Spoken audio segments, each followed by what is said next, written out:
Long-term disability can be very beneficial. If you are enrolled in the health plan, doesn't matter, standard or savings, and something were to happen, you become injured, doesn't matter if it's on the job, off the job, something happens, you cannot work, you're incapacitated for a period of 90 days or longer, then you have built in a basic long-term disability. Now, it is attached at no additional charge, and it's very limited in the amount. It'll pay you $800 per month. Okay? But there is deductible income from that. So if you have sick leave, if you have retirement, workers' comp, Social Security coming in, it is subtracted from that $800. But again, that is free. It is attached to your enrollment in the health plan. The supplemental long-term disability has two waiting periods, a 90-day waiting period or a 180-day waiting period. The 180-day waiting period is cheaper. Obviously, you're waiting twice as long, 3 months versus 6 months. But it pays a higher dollar amount. It pays 65% of your pre-disability earnings per month, capping out at $8,000. So the basic has a cap of $800. The supplemental has a cap of $8,000. It's 65% of your pre-disability earnings per month. In some instances, the 180-day may be a better option if you've been around for a long time and you have a lot of sick leave. Because remember, there is deductible income. Page 7 of the insurance summary provides more detailed information about that. Okay. MoneyPlus, we went over that in pretty good detail, but we're going to run over that again. That flexible benefits program, which will be that pre-tax option, which allows your insurance to be pulled out on a pre-tax basis. Again, there's no charge for that. Be mindful with the flexible spending account, such as the medical spending account, dependent care spending account, and health savings, well, limited use medical spending account. There is a monthly service fee that is charged for those products, but it is still a value in the fact that those are pulled out on a pre-tax basis, so you actually still get a benefit for that. Again, dependent care spending account can be used for any children or a parent that attends adult daycare. Medical spending account, very beneficial, not only for you, but for your dependents. A lot of people are unaware that with that medical spending account, you can use it for a spouse or children, even if they're not on your insurance. So if it's just yourself for your health, perfectly fine. You can still get a medical spending account, and if you have children and they have to go to the doctor, you can use it on them. Similarly, you can use it for a spouse. So the medical spending account does have a lot of different uses. There had been in the past where you could use it for over-the-counter medication. That changed. The IRS limited that, so you can't use it for over-the-counter medication unless you're able to provide that it was prescribed by a physician, doctor. Okay. Also, with that medical spending account, as stated, you get a debit card, so you can swipe it, and in certain instances, you will have to remit documentation regarding that transaction. However, if you want to pay out of pocket, you can do that and then later file for reimbursement. Perfectly fine. More information is on page 8 of the insurance summary. Okay.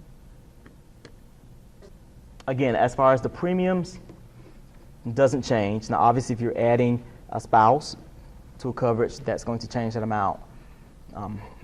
Luckily, with the children, how we see it, if you have one child, it doesn't matter. One child, two child, three child. One fish, two fish, three fish, it doesn't matter. If you have child coverage, you have that one rate.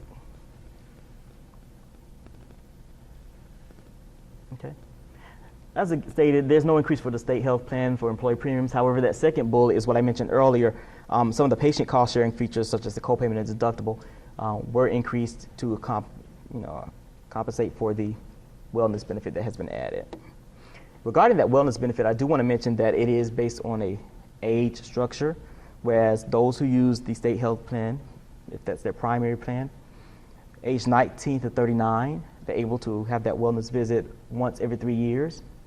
If you're age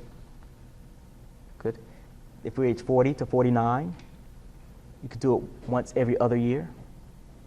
And at age 50 and above, it's annually. The question is how it relates to the female visits. In the past, we paid for the PAP test, not the office visit or anything of such. With this wellness benefit being added, in the years for which you are ineligible for that wellness visit, they will pay for the PAP test and the office visit.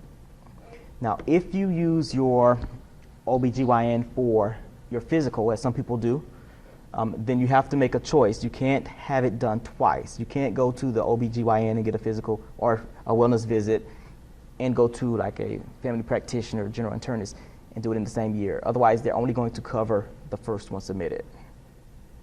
Is that clear? As far as the monthly premiums, again, page 3 through 7 of the insurance summary, no change in the monthly premiums that you pay, but there is that slight increases in the co-payments and the deductibles. Okay.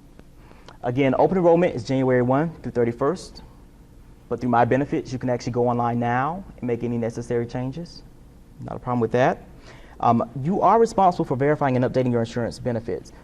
Even if there's nothing that you need to change, I highly encourage you to go to My Benefits. The reason being is you may find that, I thought I had vision. Now's your opportunity to enroll in it. If you miss this opportunity, then you have to wait until there's a qualifying event or until next year's open enrollment. So even if you just simply go to peruse and make sure that all the information is up to date, do that. If you're adding a dependent that hasn't been covered on any of your coverages in the past, such as children or spouse, submit documentation to us by December 2018, December 1st, 2018.